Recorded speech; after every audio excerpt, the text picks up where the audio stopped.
భద్రాద్రి కొత్తగూడెం జిల్లా ములకలపల్లిలో వీధి నిర్వహణలో మరణించిన సెక్యూరిటీ గార్డ్ చంపయ్య కుటుంబం న్యాయం కోసం రోడ్డున పడడం కలిసివేస్తుంది. సీతారామ ప్రాజెక్టు పరిధిలోని ప్రతిమ ఇన్ఫ్రాస్ట్రక్చర్ గేటు ముందు బాధిత కుటుంబం గత 9 రోజులుగా చేస్తున్న ఆందోళన అధికారుల నిర్లక్ష్యానికి అద్దం పడుతుంది. మరణించి 2 నెలలు గడుస్తున్న కంపెనీ యాజమాన్యం పరిహారం విషయంలో మొండిగా వ్యాఖ్యానించడంపై సిపిఐ నాయకులు ఆగ్రహం వ్యక్తం చేస్తున్నారు.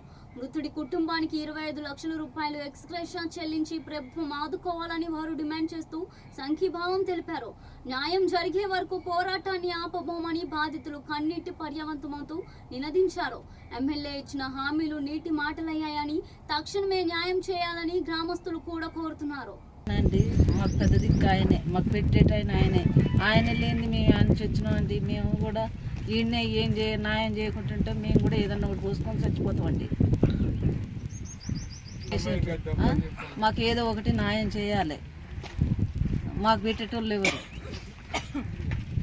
అధికారులు వచ్చారు ఇక్కడికి? ఎవరు రాలేదండి. వస్తారు సంవత్సరాల నుంచి చేస్తాండి. 8 సంవత్సరాల నుంచి చేస్తాడు. సెక్యూరిటీగా చేస్తాడు. ఏం జరిగింది? సెక్యూరిటీగా చేస్తాడు. నెలకు 10,000 ఇస్తాను. పొద్దుటి 8ంటికి ఎక్కితే సాయంత్రం 8ంటికి దిగుడు. నైట్ 11ంటికి మేము ఇంటికాడనే ఉన్నాం. మాకు ఏం జరిగింది తెలియదు, ఏం గరిచింది తెలియదు, పాము అయింది తెలియదు, ఆయన ఎట్ట చచ్చిపోయింది తెలియదు. మాకు సెక్యూరిటీ వాళ్ళు తెలియజేస్తే ఫోన్ చేస్తే మా వాళ్ళు వచ్చే వరకునే చనిపోయి ఉన్నాడు. వాళ్ళు ఏం పట్టించుకోలేదు. ఒక కోడి పిల్లని కనుక తీసేసినట్టు తీసేసారు.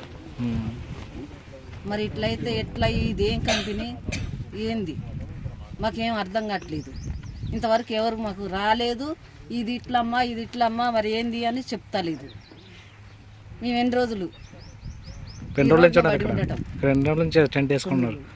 9 రోజులు. ఎవరు అధికారులు రాలేదు. ఇరిగేషన్ వాళ్ళు వస్తాం తప్ప వేరే వాళ్ళు రాలేదు. ఎవ్వరు రాలేదు. వచ్చినా కూడా మీ మీద కేసులు అయితే మమ్మల్ని అంటారు. మీ మీద కేసులు అయితే రోడ్డు కేసులు డిపార్ట్మెంట్ వచ్చి బెదిరిస్తారు. మరి వీళ్ళందరూ పేదవాడికి న్యాయం చేయడానికి ఉన్నారా లేదంటే ఉన్నాడు కొమ్ము గయటానికి ఉన్నారా తెలియట్లేదు. మా నాన్నగారైన నాలం చంపయ్య గారు గత 8 సంవత్సరాల నుంచి ప్రతిమ సీతారాం ప్రాజెక్టులో సెక్యూరిటీ గార్డ్గా పనిచేస్తున్నాడు. రోజు యథావిధిగా డ్యూటీకి వచ్చి చేసుకునేవాడు. ఆ రోజు 12 గంటల డ్యూటీ అయిపోయింది. మరో డ్యూటీ 12 గంటల కోసం డ్యూటీ చేస్తుండగా వీరు చెప్పడం మాకి నైట్ 11 గంటలకి మీ నాన్నగారు గుండెపోటు వచ్చేది, కింద పడ్డాడు, చనిపోయాడని చెప్పారు. మేము వచ్చి చూసేపటికి మా నాన్నగారు బాడీ ఇంకా టెంపరేచర్ ఉంది. నేను సిపిఆర్ ట్రై చేశాను. అంబులెన్స్ పిలిపించుకొని అప్పటికప్పుడు మా గవర్నమెంట్ హాస్పిటల్, పాలంచి గవర్నమెంట్ హాస్పిటల్కి అడ్మిట్ చేశాం. డాక్టర్ అప్పటికే చనిపోయాడండి, చనిపోయి కూడా 1/2 అవర్ అయిందని చెప్పాడు. ఏమీ చేయని స్థితిలో మేము, వీళ్ళు అప్పుడు చెప్పిన మాటలు ఏంటంటే మేము మాట్లాడతాం, మీకు ఏ ఇబ్బంది లేని చెప్పారు. మేము తీసుకెళ్ళి ఇంటికి వెళ్ళి దాన సంస్కారాలు చేసినాక అప్పటికి కూడా ఏం పెట్టించుకోలేదు వీళ్ళు.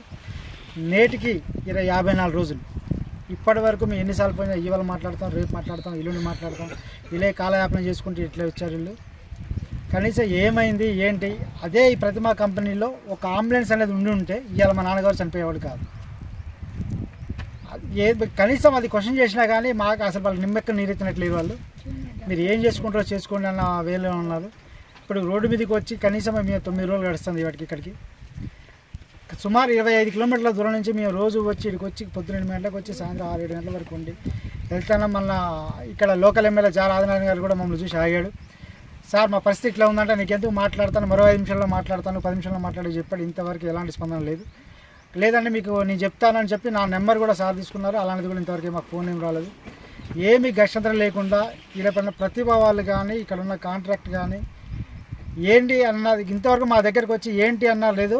కనీసం మనిషి చచ్చిపోయినా కానీ ఈ ఇరిగేషన్ డిపార్ట్మెంట్ ఏఈ కానీ, డిఈ కానీ, పోలీసులకు కానీ, తహసీల్దార్ కానీ మాకు మనిషి చచ్చిపోయిన సంగతే తెలియదని చెప్తారు.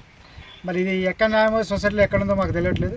ఈ రోజుల్లో 12 గంటల డ్యూటీ చేసి 10,000 ఇచ్చి 12 గంటల డ్యూటీ చేసుకునే సంస్థ ఒక ప్రతిమకే దక్కింది. ఇంతవరకు దేశ చరిత్రలో ఎక్కడా లేదు. 10,000కి 12 గంటల డ్యూటీ అనేది ఎక్కడా లేదు. నా పేరు విశ్వనాథం అండి. రాష్ట్ర భారత కమ్యూనిస్ట్ పార్టీ రాష్ట్ర కార్యవర్గ సభ్యుని జంపయ్య గారు ఇక్కడ సుమారుగా ఒక 8 సంవత్సరాల నుంచి ఈ సీతారాం ప్రాజెక్ట్ కింద ఈ ప్రతిమా కంపెనీలో పనిచేస్తూ ఉన్నాడు. ఆయన వాచ్మెన్గా పనిచేస్తూ ఉన్నాడు. పాపం ఆయన గారు ఆరోగ్యం క్షీణించి ఆ రాత్రి నిద్ర ఇక్కడ డ్యూటీ చేస్తూ ఉండగానే డ్యూటీలోనే పాపం ఆయన ఆరోగ్యం క్షీణించిందా ఏమైందో కూడా తెలియని పరిస్థితుల్లో ఆయన అవుతా ఇదిగా ఉందా ఆయనకు బాగలేదని చెప్పని వాళ్ళే కబురు చేయడం జరిగింది. వీళ్ళు వచ్చే లోపలనే ఆయన చనిపోయి ఉన్నాడు. ఆ కంపెనీలో డ్యూటీ చేస్తూ చనిపోయి ఉన్నాడు. చనిపోయిన తర్వాత ఎవరు వాళ్ళు పట్టించుకున్న పాపని కూడా ఎవరు పోలేదు. ఆనాడు చనిపోయి బాడీని అప్పచెప్తే పాపం భార్య ఇటు గారు భార్య పాపం ఆమె వయసు కూడా 60 సంవత్సరాల పై 50 సంవత్సరాల పైబడి ఆమె ఆరోగ్యం కూడా సరిగా ఉంటుందా.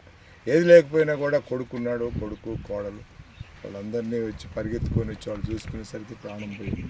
ఆ ప్రాణం పోయిన బాడీని తీసుకెళ్ళిపోయి ఆ కంగారులో ఏం తెలియాలో తెలియక మేము కంపెనీ వాళ్ళు మీకు న్యాయం చేస్తాం, తప్పకుండా మీకు ఏ రకమైనటువంటి ఇబ్బంది లేకుండా మేము కాపాడుకుంటాం మేము అని చెప్పి ఆయన రాత్రి పంచిమాటలు చెప్పి పంపించేసిన తర్వాత వాళ్ళు తీసుకెళ్ళి దానం చేసుకున్న తర్వాత ఎవరు కూడా పట్టించుకున్న పాపాన్ని వాడి మీద ఇరిగేషన్ ప్రాజెక్టు ముందు కూర్చుంటే మీ మీద కేసులు అవుతాయి. ఇరిగేషన్ అధికారులు వచ్చి ఇరిగేషన్ ప్రాజెక్టు ముందు కూర్చుంటే కేసులు అవుతాయి అంటే ఇరిగేషన్ అధికారులు కడితే ప్రాజెక్ట్ అయిందా? లేబర్ కష్టపడి కడితే ప్రాజెక్ట్ అయిందా? ఒక కంపెనీ అనేది ఒక ప్రాజెక్ట్ని డిజైన్ చేయడం వరకే, కానీ దాన్ని రూపకల్పన చేసేది లేబరే. అది ఒక సెక్యూరిటీ అవ్వచ్చు, ఒక తాపీ మేస్త్రి అవ్వచ్చు, ఒక రాడ్ బెండకి చేసేవాడు అవ్వచ్చు, ఇంకొకరు అవ్వచ్చు. కానీ అదే లేబర్కి ఇవాళ సెక్యూరిటీ లేదు. ఆ రోజు ఒక జూనియర్ డాక్టర్ ఉంటేనో లేదంటే కనీసం ఒక అంబులెన్స్ ఉంటేనో జంపన్న గారి ప్రాణం ఆ రోజు దక్కేది. మేము 25 కిలోమీటర్ దూరం నుంచి వచ్చి మేము బాడీ టెంపరేచర్ ఉంది బతుకుతాడేమో అని సిపిఆర్ చేసి ఆ రోజు రైతుని మేము హాస్పిటల్ తీసుకుపోవడం జరిగింది తప్పితే ఇక్కడున్న ప్రతిమ వాళ్ళు ఎవరు కూడా దాన్ని స్పందించింది లేదు. ఆ మనిషిని కాపాడదామని కనీసం చిన్నపాటి కృషి కూడా చేయలేదు వాళ్ళు ఏమాత్రం.